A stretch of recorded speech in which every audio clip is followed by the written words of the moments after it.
Bonsoir les inspirants, bonjour les gens, bonjour messieurs, dames.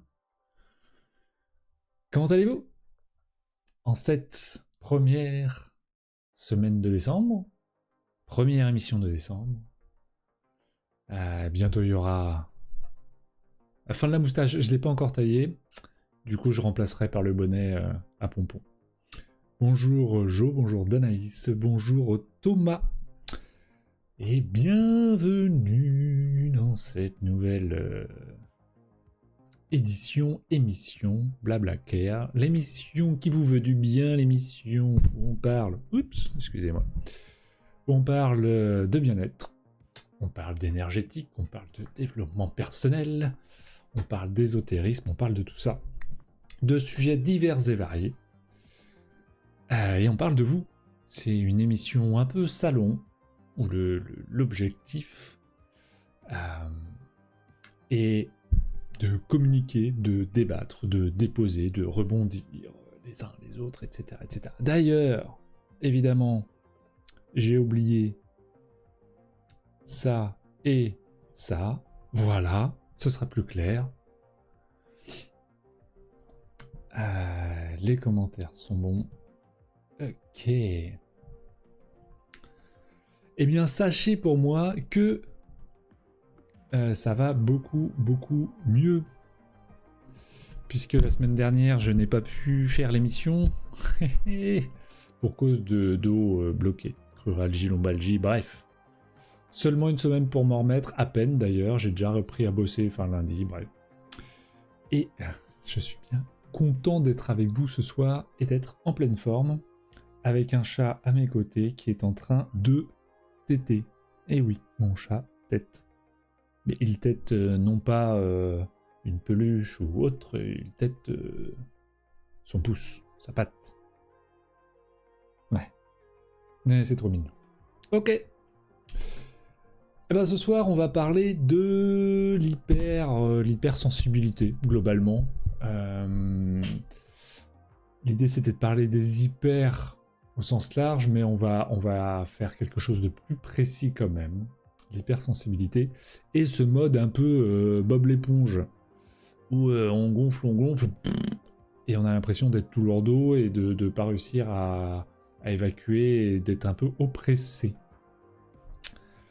Du coup, est-ce qu'il y a des hypersensibles parmi nous? Est-ce que vous vous considérez comme hypersensible avant de commencer tout ça? Par exemple, Danaïs ou Thomas. Thomas, j'ai déjà la réponse, mais c'est un sujet qui est de plus en plus présent parce que c'était une caractéristique avant qui était moins présente qui était moins présente avant qu'aujourd'hui. Aujourd'hui, il y en a de plus en plus. Pourquoi, comment, etc. Je pense qu'il y a un mélange de plein de choses. Je vais pas trop m'avancer là-dessus. Peut-être que vous avez des idées, vous. Pourquoi? Et alors, est-ce que c'est qu'une impression qui est plus d'hypersensible qu'avant? Ou est-ce que vous avez l'impression quand même que ça se vérifie? Et d'après vous, pourquoi? Pourquoi il y en a plus aujourd'hui qu'avant? Pour commencer, on va déjà définir ce que c'est que l'hypersensibilité. C'est difficile d'avoir vraiment une réponse qui soit unanime, parce que c'est encore quelque chose de très récent. Donc j'ai pris celle qui pour moi s'approchait le plus de ce que je considère comme ma réalité, mais aussi qui prend en compte le côté, on va dire, scientifique de la chose, quoi. Donc l'hypersensibilité est cette capacité à ressentir les choses de façon plus intense, que ce soit une émotion, une ambiance ou même un simple bruit. Vous pouvez pleurer devant un film émouvant ou être profondément touché par une musique. Ce n'est pas simplement être émotif, c'est percevoir le monde différemment, avec une sensibilité accrue aux détails que d'autres ne remarquent même pas.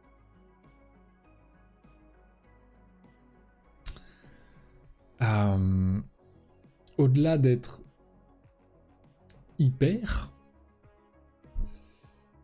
il faut aussi définir qu'il y a plein de types d'hypersensibilité.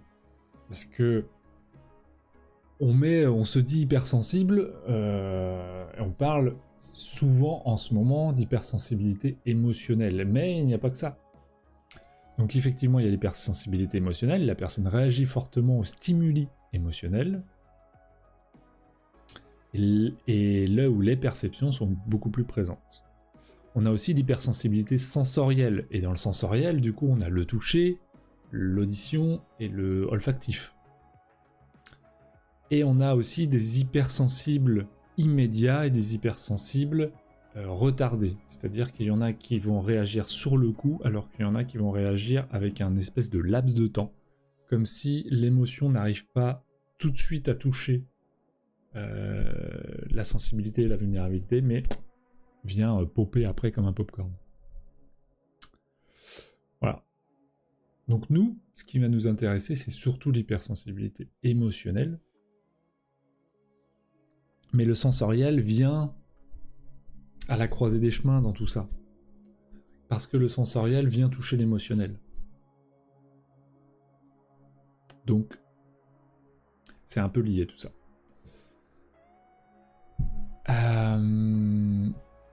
Alors Thomas nous dit oui, et Danis nous dit bah oui, je me reconnais complètement, mais évidemment.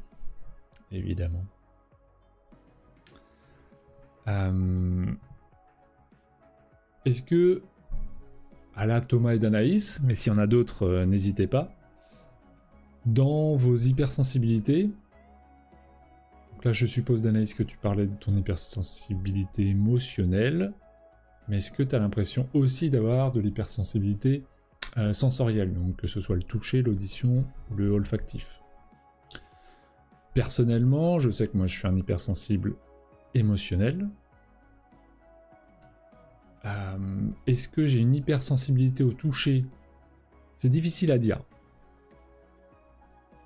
Parce qu'il n'y a pas vraiment de test à tout ça, donc c'est quelque chose qui est très subjectif dans la façon de vivre son truc.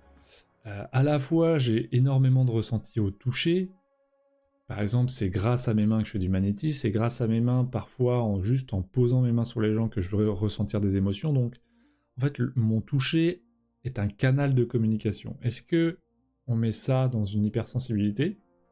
On pourrait, parce que l'hypersensibilité, finalement, moi, je considère que c'est votre canal de réception émotionnelle et ou sensorielle qui est plus ouvert, plus développé, on va dire, qu'une personne normale. On va mettre des guillemets. Donc, en fait, c'est un canal de communication qui est juste différent, mais c'est tout. Le mot hyper, parfois, peut être un peu galvaudé, où on a l'impression d'être soit trop, soit au-dessus des gens. Donc, il faut faire gaffe à ça. Moi, je fais attention aux mots et à la valeur qu'on met derrière. Il ne faudrait pas utiliser cet hyper pour se mettre sur un espèce de piédestal et se mettre dans une compétition par rapport aux autres. Vous faites attention à ça. Parce que l'ego adore se nourrir de la différence et de bah moi je sais faire, lui il comprend pas. Il comprend rien de question. Danaïs nous dit j'ai toujours été assez embêté par les étiquettes. Ok, les coutures ou la matière du tissu selon les vêtements. C'est hyper intéressant ce que tu dis parce qu'au toucher on va parler des mains globalement, mais c'est vrai que c'est tout le corps et c'est toute la peau.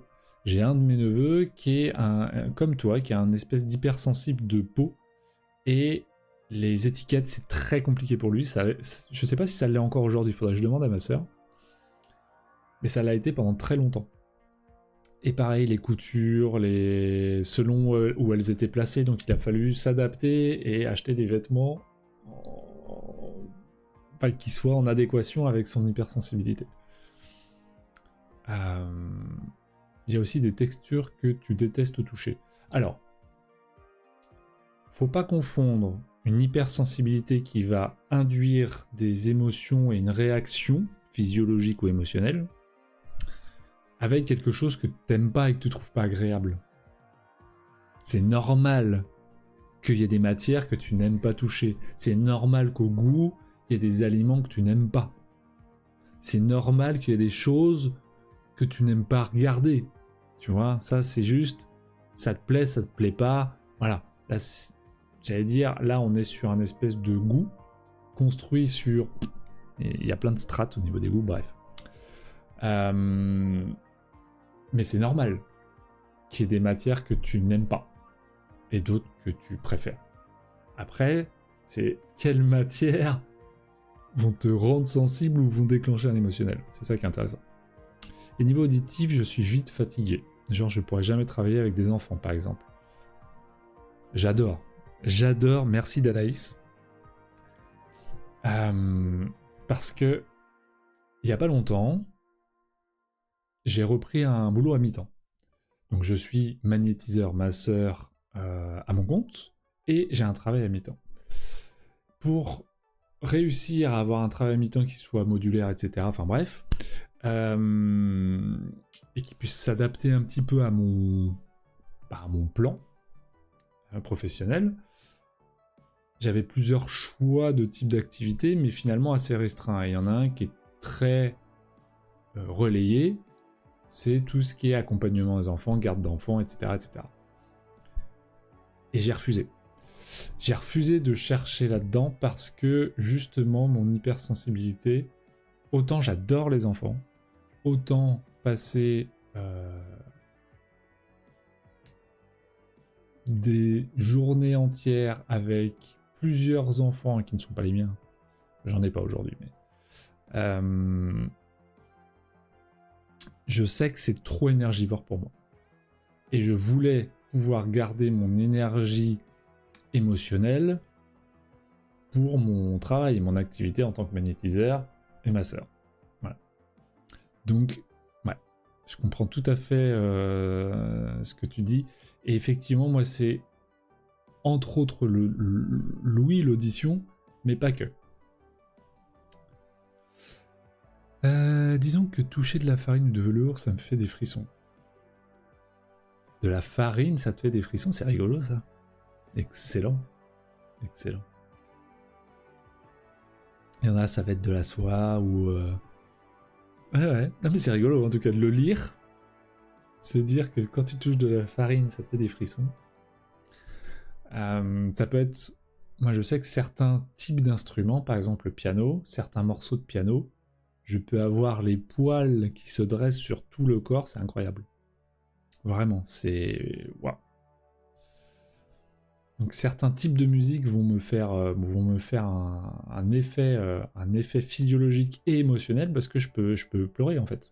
Juste à écouter une musique qui me fait du bien, je peux pleurer. Thomas qui nous dit, moi je suis sensible aux odeurs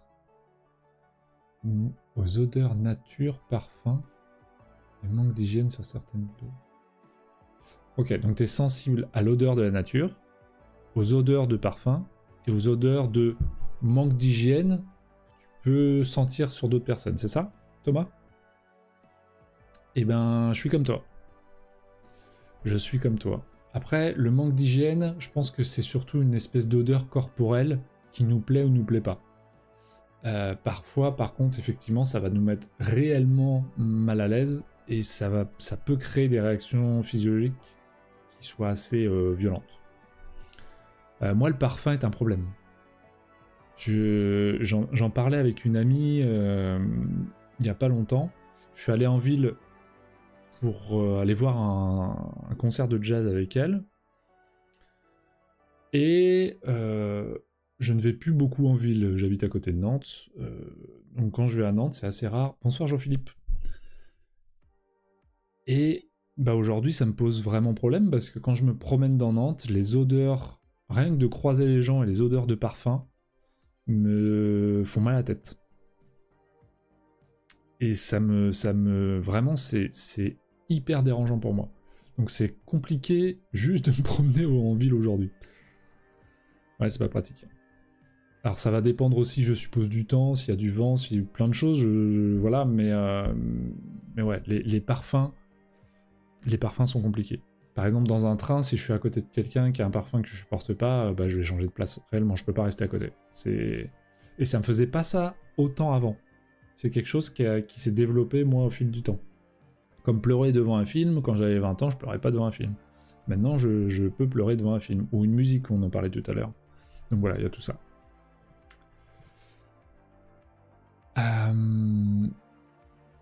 Il est important de se rappeler que l'hypersensibilité n'est pas une maladie ou un défaut à corriger. Non, non, non. Il n'y a rien à corriger. Vous n'êtes pas un problème, messieurs, dames. C'est une manière de fonctionner. Une richesse, si on sait comment l'apprivoiser, qui, bien comprise, peut transformer votre rapport au monde et aux autres.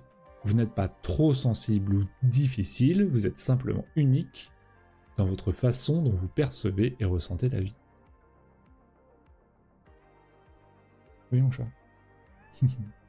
C'est comme quelqu'un qui va avoir un quotient intellectuel plus élevé, enfin réellement plus élevé, bah, par rapport aux autres, c'est une caractéristique.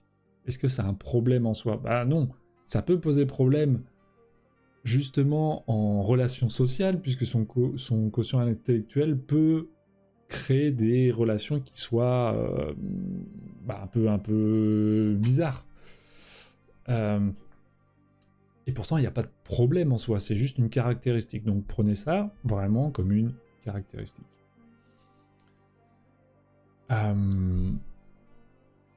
Comment on reconnaît un hypersensible? J'ai été hypersensible aux odeurs pendant ma première grossesse, c'était horrible. Eh bah, bienvenue dans mon monde. Après, ça va dépendre quand même du type d'odeur. Mais j'ai des odeurs, moi, qui m'apaisent et qui me font un bien fou. L'odeur de cheminée, quand je sors dehors le matin en ce moment, qui fait frais, et que j'ai la petite odeur de bois, ou le soir, qui me remonte dans les narines, là, oh là là, mon Dieu. Mon Dieu, j'ai l'impression d'être dans une couverture comme ça. C'est trop bien.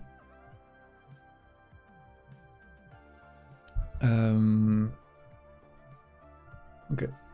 Donc comment on reconnaît un hypersensible? Comme toute personne comme toute personne de toute façon, on a chacun des caractéristiques, et cette caractéristique d'un hypersensible, il a des atouts. J'allais dire comme un personnage dans un jeu vidéo, vous allez choisir un personnage, il va avoir des atouts et des défauts. Et un autre personnage va avoir d'autres atouts et d'autres défauts. Et c'est exactement pareil, excusez-moi, j'ai le nez qui me gratte, c'est exactement pareil dans la vie. Et là, les hypersensibles vont avoir des atouts. Et ça, on va en parler après. Il n'y a pas vraiment de tests pour les hypersensibles. Il y en a un peu, mais il n'y a rien de vraiment défini. Il n'y a pas d'une communauté... il n'y a pas quelque chose de protocolé aujourd'hui. Donc il y a, on va dire, des signes distinctifs qui indiquent la voie qu'on serait un hypersensible. Il y en a qui mettent hypersensible et HPI-HPE dans la même case. Et il y en a qui les séparent. Après, vous faites comme vous voulez.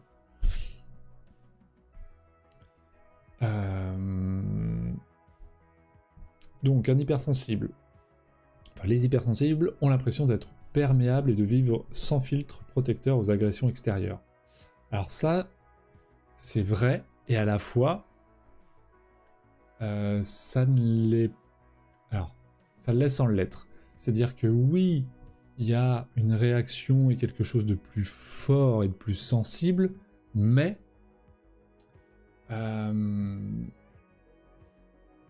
si vous savez le gérer derrière et vous connaissez vos choses, en fait, les réactions, enfin les agressions vont être somme toute minimes. Isolement, tu dis Thomas? Ok, on va voir si c'est dans la liste. Mais j'aime bien ce que tu proposes. Ils ont une perception sensorielle exacerbée, donc bruit, odeur, lumière, sans en parler, c'est d'autres types d'hypersensibilité, mais oui. Ils ressentent tout ce qui les entoure de manière très intense. Donc là, c'est entre autres lié au sensoriel, mais aussi aux autres canaux de perception qu'on a. Puisqu'il n'y a pas que les 5 sens, on en a parlé lors d'autres émissions, il y a aussi des sens intérieurs, et aussi tout ce qui passe par ce canal, ce que j'appelle de l'intuition, je vais mettre un gros canal, mais il y en a plein dedans, où en fait on peut ressentir une espèce d'ambiance générale autour de nous. Des gens, du lieu, etc. Ils sont originaux, créatifs, délicats, subtils et émotifs. Ils ont tendance à être anxieux, stressés, angoissés, inquiets pour eux et les autres. Alors vous n'avez pas forcément besoin de tout cocher. Par exemple, moi je ne suis pas de nature stressée. Je ne suis pas de nature spécialement angoissée. Par contre, je sais que j'ai un terrain anxieux sur certaines choses. Inquiet, ça va. Donc voilà, moi par exemple, sur anxieux, stressé, angoissé, inquiet pour eux et pour les autres. Alors inquiet pour les autres, oui. Enfin, oui et non. Mais oui, quand même. Mais moi, c'est surtout l'anxiété. Stress et angoisse, j'ai pas spécialement ce problème-là. Ils sont facilement pessimistes, nostalgiques ou fatalistes. Moi, je suis pas spécialement pessimiste. Par contre, j'ai un côté nostalgique, oui. Et fataliste, alors le mot est fort. Je dirais pas fataliste pour moi. C'est pas le mot que j'utiliserais. N'hésitez pas à dire ce qui vous parle pour vous et dans quelles cases sont cochées. Par exemple pour Thomas et pour Danaïs, pour les autres aussi, ils sont là. Ils craignent de blesser l'autre, de se sentir rejetés et sont affectés par le malheur d'autrui. Alors là, parfois les hypersensibles ont plusieurs casquettes, ont d'autres caractéristiques qui peuvent être communes. C'est là qu'on dit ils craignent de blesser l'autre. Hello Stéphie. Ils craignent de blesser l'autre, de se sentir rejeté, etc. C'est qu'il y a des blessures aussi de rejet, d'abandon, etc. Donc parfois l'environnement, j'allais dire social, familial, la façon de votre expérience de vie finalement, a pu créer tout ça.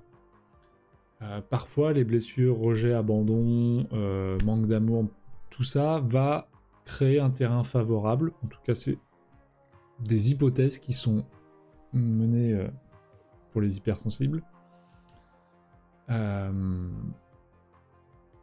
Voilà, où en fait la personne va devenir hypersensible. On ne naît pas forcément hypersensible, on peut naître hypersensible, mais c'est quelque chose qui peut se développer avec le temps et votre environnement.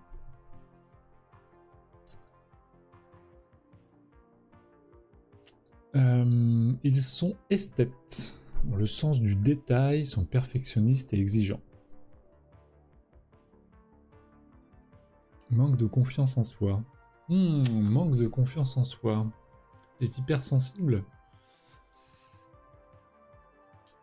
Alors, on va voir si c'est dedans, mais je dirais que c'est un petit peu comme ce que je viens de dire. Ils craignent de blesser l'autre, se sentir rejeté, etc. Tout ça étant lié en général à des blessures de rejet et d'abandon. Le manque de confiance en soi est né aussi, en général, d'une expérience de vie et de plusieurs facteurs environnementaux qui ont fait que. Donc, oui, mais est-ce que tous les hypersensibles, enfin tu vois, une majorité d'hypersensibles ont ça? Je suis pas sûr. Ils s'éloignent des mauvaises nouvelles ou des climats anxiogènes. Alors oui et non.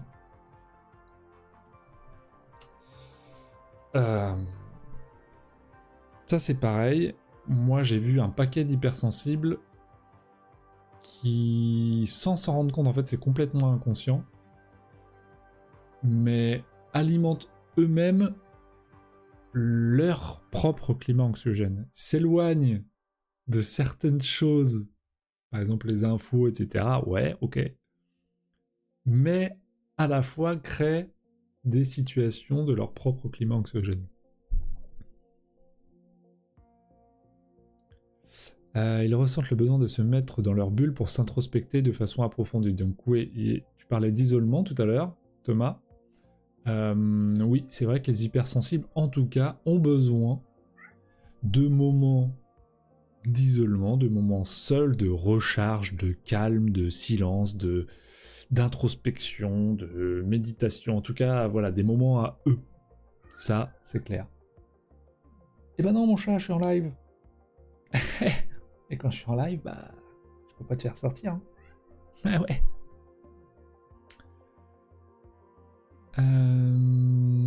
Ils sont rapidement submergés par leurs émotions et pleurent beaucoup. Ça, c'est pareil, ça dépend. On a des hypersensibles où les émotions débordent et effectivement sont très expressifs dans leurs émotions. Moi, par exemple, j'ai une façon de vivre mes émotions où elles sont identifiées, elles sont vécues, partagées, mises en mots, etc., etc. Mais je suis pas un hyper expressif émotionnel. Donc, personnellement, je ne suis pas submergé par ça. Et je pleure, mais beaucoup, non, pas spécialement. Ils sont facilement irritables, contrariés, ils saturent facilement et se fatiguent rapidement. Ils ont une très grande capacité d'analyse et une faible estime d'eux-mêmes. Tu parlais de confiance en soi, Thomas. Donc là, c'est intéressant. L'estime de soi et la confiance en soi ne sont pas tout à fait la même chose. J'avais fait une émission là-dessus, tu pourras regarder sur YouTube, les replays. Mais il y avait une émission là-dessus. Sur la confiance en soi, estime de soi. Et ça peut être vrai, mais voilà.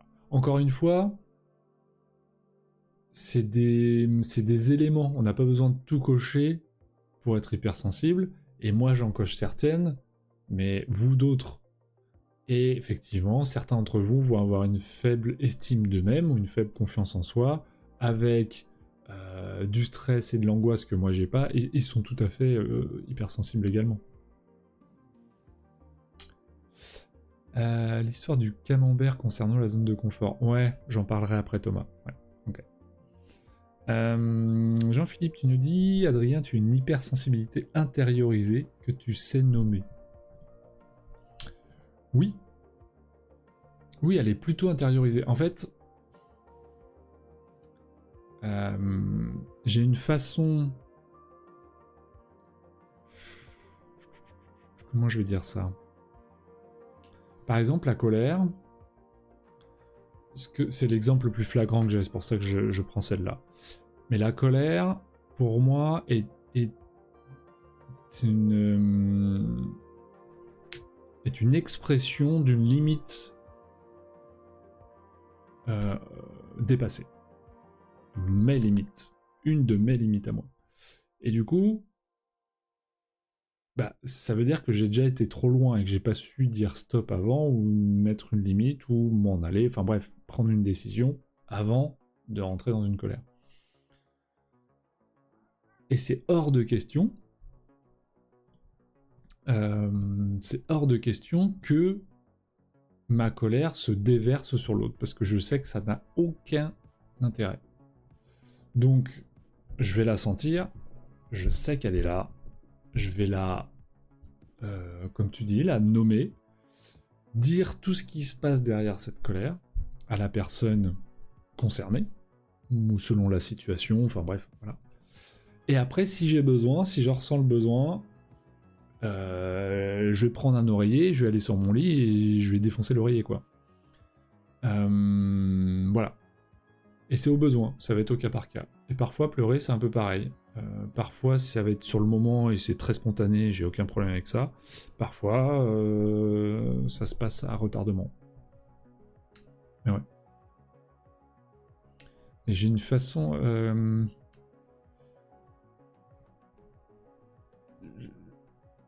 Je sais pas si vous connaissez le courant du stoï.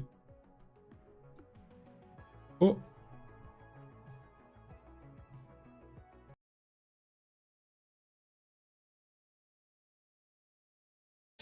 Ok, ben on prend la suite.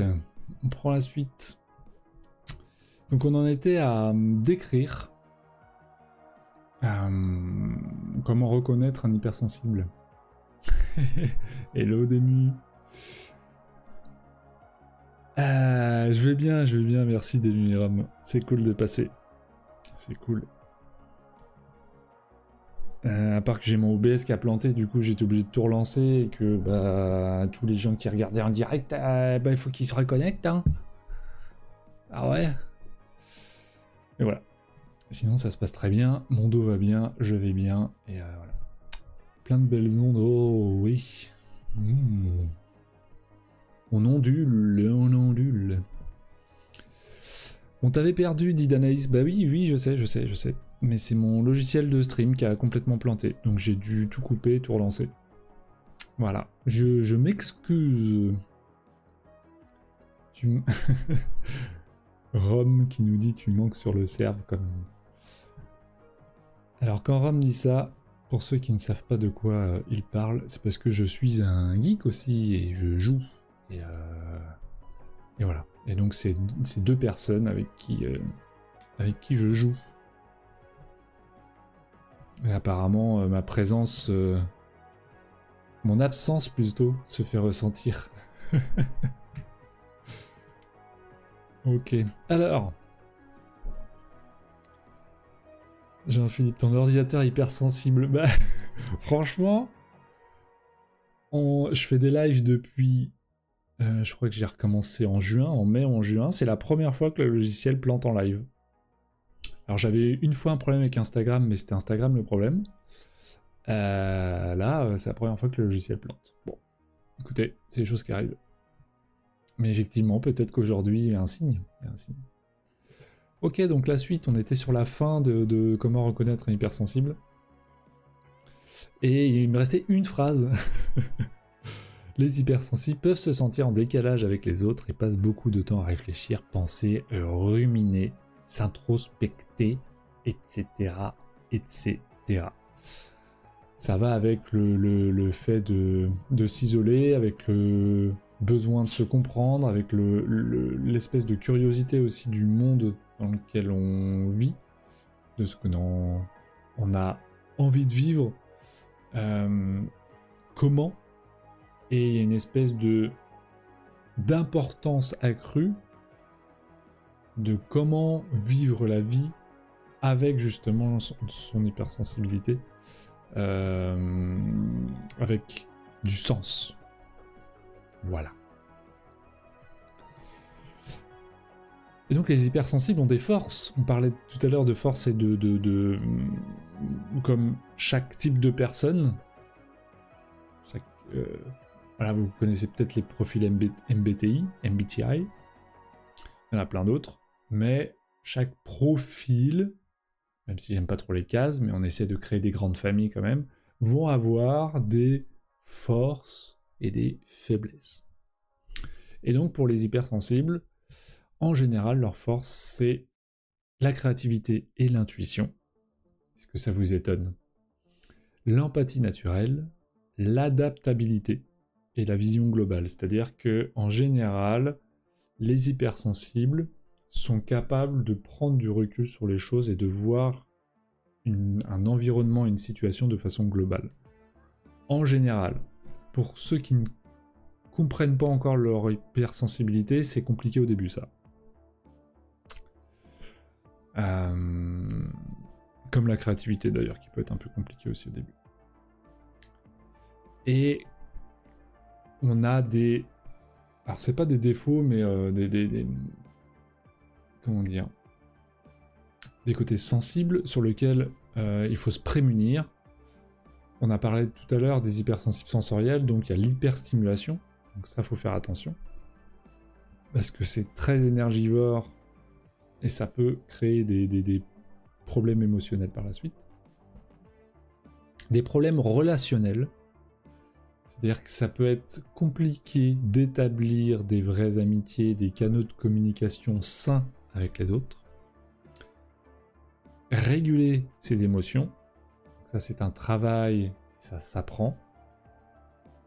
Si Thomas est de retour, il pourra vous le dire. Et établir des limites saines. Bah oui, parce que on est quelqu'un qui est sensible, hypersensible, s'il ne définit pas de limites saines pour lui et donc dans son environnement et avec les gens aussi, dans le relationnel, bah c'est lui qui va en pâtir. C'est lui qui va se fatiguer, c'est lui qui va avoir les problèmes émotionnels, c'est lui qui va même possiblement se créer des problèmes physiques et physiologiques du fait de ne pas se respecter soi, parce que c'est ça qui arrive. Quand on se respecte pas soi et qu'on dépasse ses limites, alors de temps en temps c'est ok évidemment comme tout le monde, mais si c'est trop répétitif et régulier, et ben en fait c'est vous-même, à vous-même que vous le faites payer, et votre corps à un moment donné, il va vous rappeler à l'ordre, d'une manière ou d'une autre. Donc c'est d'autant plus important pour les hypersensibles de se comprendre ses besoins, comprendre ses limites et pouvoir les déposer de façon, j'allais dire mature, mais voilà, saine et sereine quoi, avec les autres. C'est pas toujours facile parce que on l'a vu tout à l'heure, les hypersensibles ont peur d'être rejetés, d'être jugés, etc. Donc, poser des limites avec son environnement relationnel, que ce soit familial, professionnel ou autre, alors qu'on a peur d'être jugé, peur d'être rejeté, peur de faire mal à l'autre, wouhou! Au départ, c'est un peu compliqué. Mais ça s'apprend. Et vous verrez que plus vous le ferez, et mieux ça se passera. Parce que justement, en fait, les gens vous respecteront aussi du fait de pouvoir déposer les choses sans parler en tu, parce que c'est pas l'autre le problème. C'est pas parce que vous vous sentez agressé ou fatigué parce que l'autre, j'en sais rien, parle trop et trop quelque chose pour vous et donc vous met dans cette... un peu dans cette bulle, vous vous sentez un peu agressé émotionnellement dans votre hypersensibilité. Voilà, c'est pas de sa faute. Donc c'est parler en jeu et déposer et prendre le temps pour vous. Par exemple, je vais vous donner un exemple personnel. À mon ancien travail, le midi, quasiment tous les midis, on va dire une fois par semaine, je m'autorisais à manger avec mes collègues. Les autres midis, je m'isolais. Parce que j'étais déjà dans un travail où toute la journée j'étais en communication et en relation avec les gens. Puisque je faisais entre autres, pas que, mais entre autres du support. Donc téléphone, donc aller voir les gens, créer des projets, machin, enfin bref, j'étais tout le temps sollicité d'une manière ou d'une autre avec mon environnement et avec les gens. Donc le midi, j'avais besoin de couper. J'avais besoin de me recharger, j'avais besoin de temps pour moi. Et ça, j'ai parfois certains collègues qui m'ont dit « Mais pourquoi tu viens pas manger avec nous le midi, etc. » Et donc je leur expliquais, très simplement. Je leur dis « Ah non, mais j'ai pas de problème, enfin j'ai de problème avec personne, je vous adore. Hein. C'est juste que j'ai besoin de couper. J'ai besoin de couper. » Voilà. Donc ça s'apprend petit à petit. Donc c'est oser créer des liens sains et avoir le risque de ne pas être apprécié ou jugé. Finalement, c'est comme n'importe quelle relation, que ce soit, encore une fois, familiale, professionnelle ou amoureux.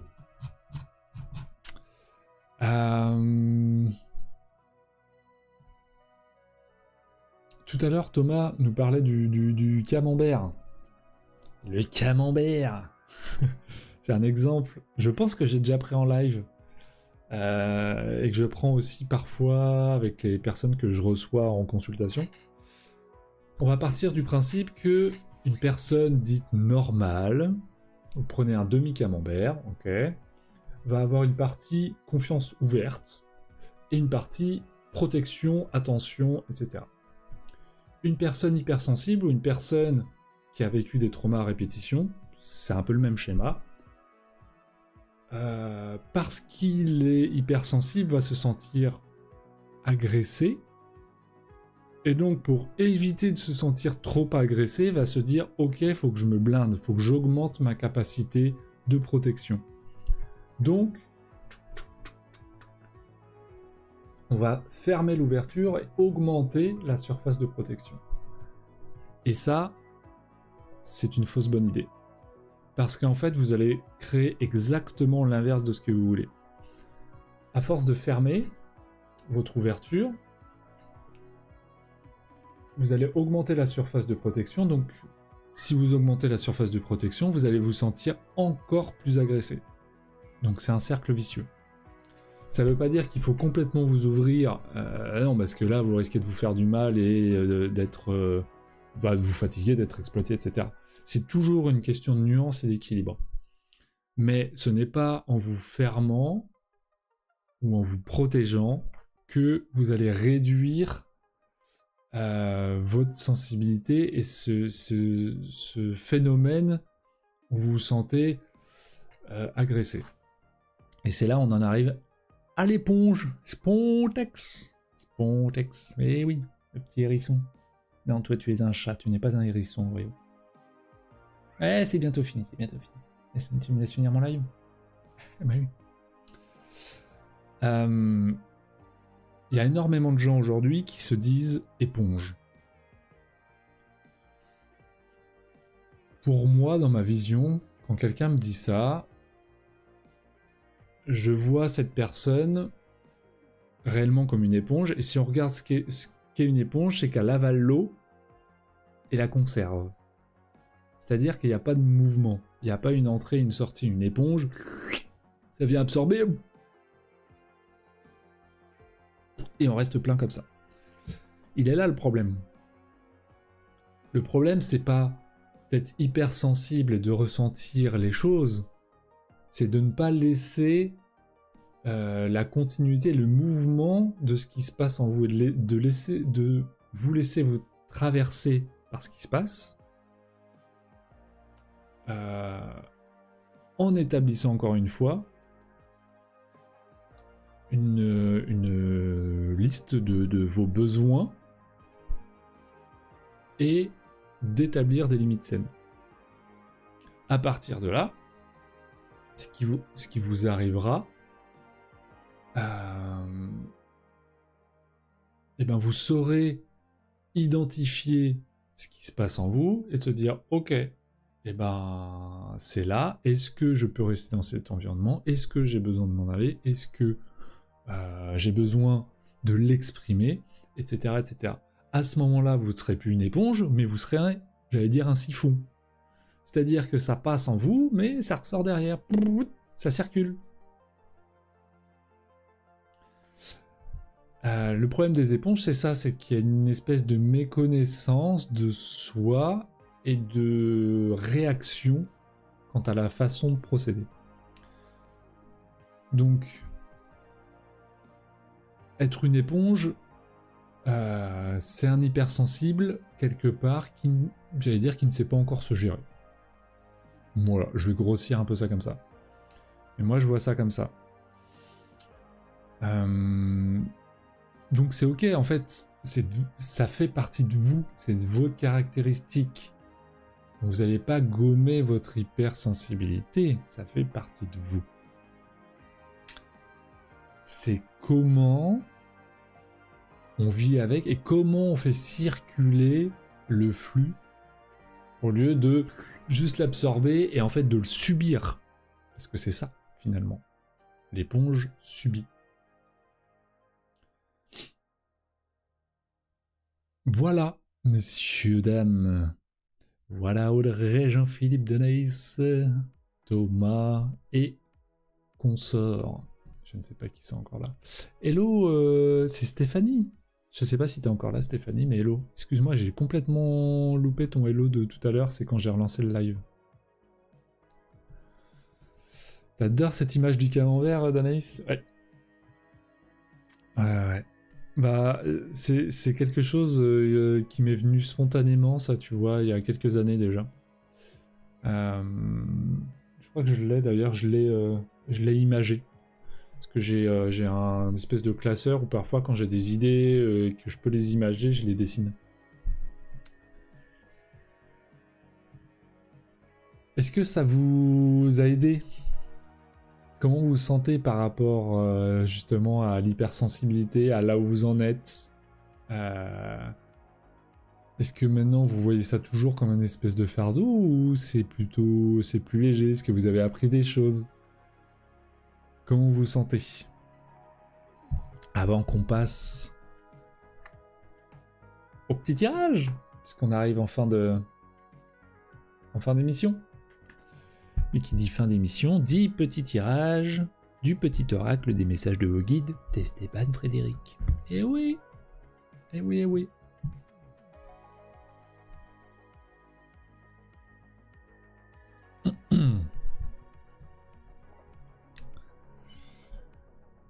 Hop. Donc si vous voulez une petite carte avant qu'on se laisse,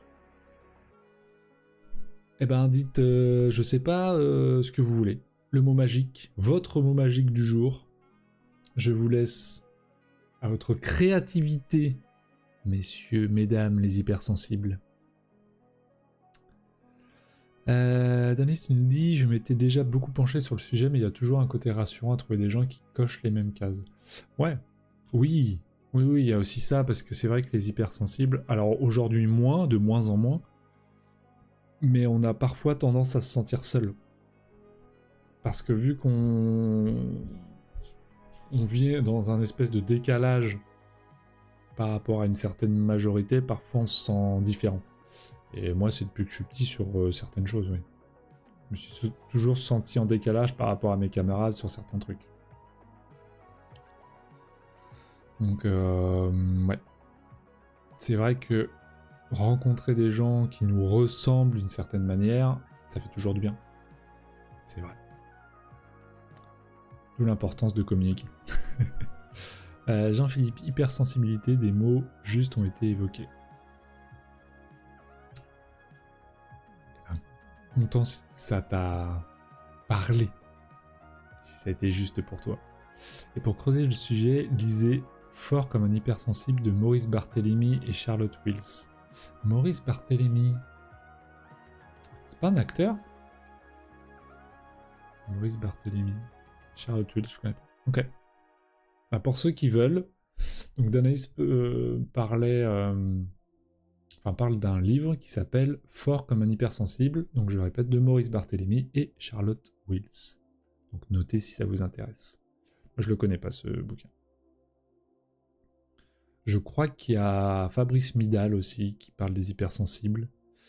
Il y a comment il s'appelle, Christophe André, il me semble aussi.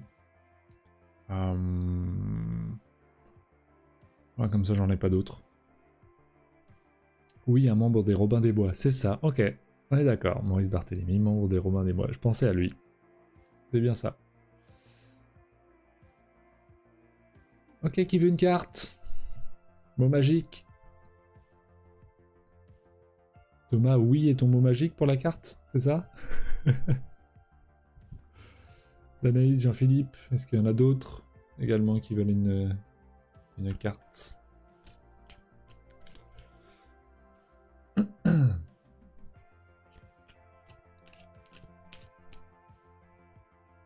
Alors, Jean-Philippe. Moi, oui. Ah, dis donc, votre créativité, mais où est votre créativité?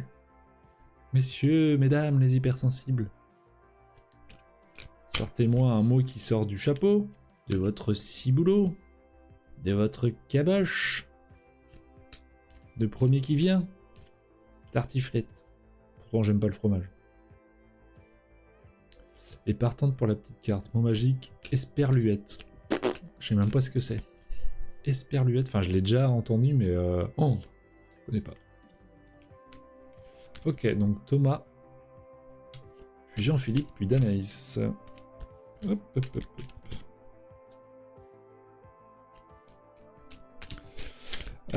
Pour la semaine prochaine, je ferai un live lecture de l'inconscient. Globule. Parfait Thomas, ça me va. Ça me fait penser à Il était une fois la vie.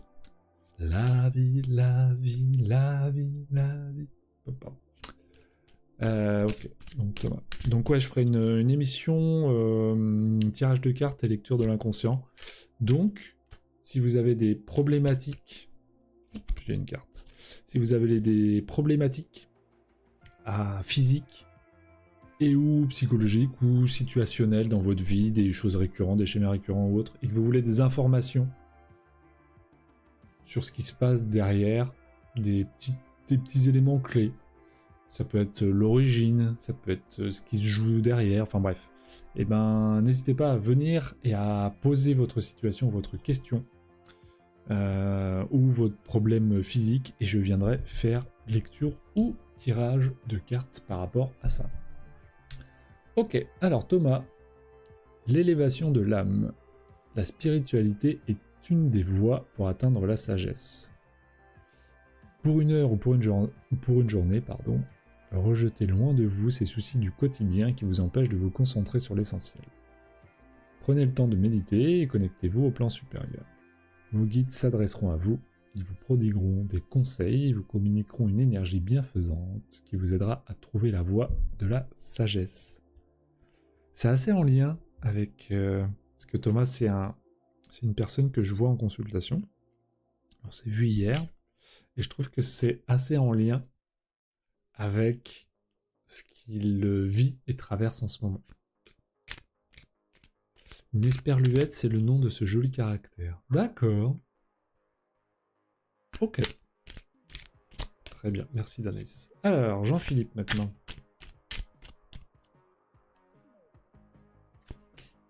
Ah, ça sent le feu de cheminée chez moi. C'est marrant. Ça vient de dehors, hein, mais... J'adore cette odeur, ce que je vous disais tout à l'heure, hein, il y a quelque chose de très réconfortant là-dedans. Alors... Excuse-moi Jean-Philippe, la carte veut pas sortir. Si elle veut pas sortir, je vais faire autrement.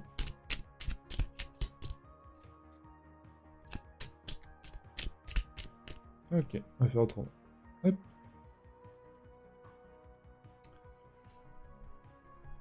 Tu me diras, mais je crois que tu l'as déjà eu cette carte. Débarrassez-vous des sentiments négatifs.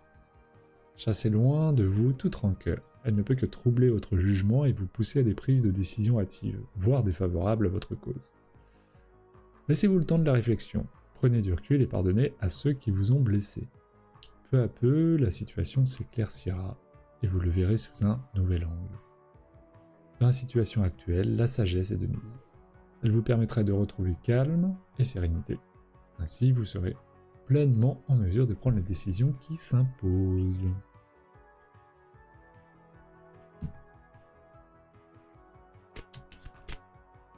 Tiens, une Jenny sauvage. On est sur les tirages de cartes. Est-ce qu'elle veut une carte, la Jenny sauvage? Alors, Danaïs.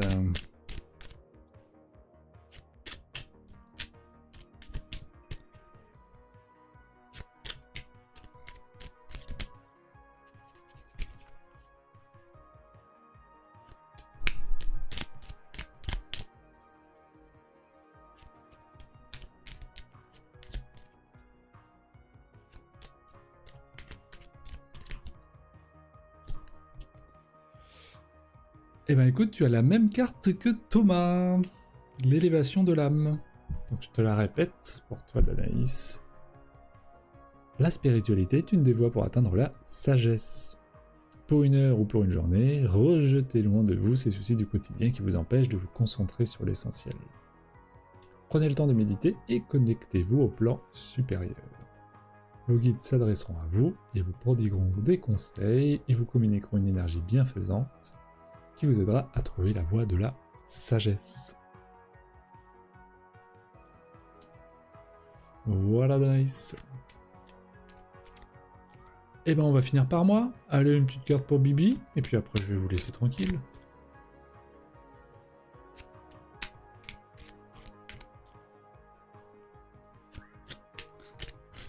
Il y a mon chat qui commence à s'impatienter, je crois.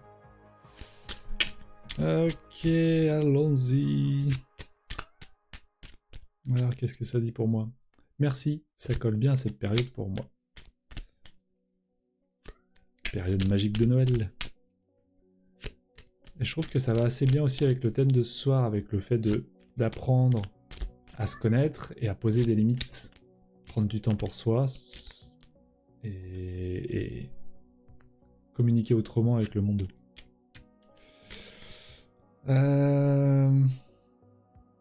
Bon, du coup, ça veut dire pas de carte pour Jenny, a priori, il est parti. Alors, pour moi, votre intuition est votre meilleur guide. Toute solution se trouve en vous. Vous êtes connecté à l'univers visible et à l'univers invisible. Ne sous-estimez pas votre intuition. Ne négligez pas les réponses qui vous parviennent intuitivement. Pendant les heures de veille ou durant votre sommeil, vos guides vous envoient des messages. Portez attention aux heures miroirs, aux événements étranges de votre quotidien, ce sont autant de signes de vos guides. Ils veillent sur vous, ils communiquent avec votre âme. Ils seront toujours pour vous de bons conseils. Bah merci, oncle Tom. Merci mes guides, pardon. Merci univers. Eh bien nous voici arrivés à la fin, avec cette petite péripétie du live, de mon logiciel de live qui a complètement planté. Donc je m'occuperai de faire le montage vidéo demain pour pouvoir le mettre sur YouTube. Mais en tout cas, merci encore à tous, et merci d'être revenus. Merci à... du coup, j'aurai pas tout le monde, mais merci à Audrey, merci à Danaïs, merci à Stéphanie, à Ginny, Thomas, Romain, pardon, le petit Dému, et puis tous ceux que j'oublie, hein, du début de live, voilà, de la première partie. Donc je le répète, semaine prochaine, on se fait de la lecture de l'inconscient, tirage de cartes, donc venez avec vos questions, vos problématiques, et on se fera une soirée sur ce thème. Enfin sur vous, du coup, sur vous. Ouais. Sur ce, je vous embrasse, je vous souhaite un très bon mardi soir, bon début décembre, profitez bien, profitez de la magie de Noël, et soyez hypersensibles. Ouais, quand même chaud. Allez, bisous les gens. Ciao, ciao.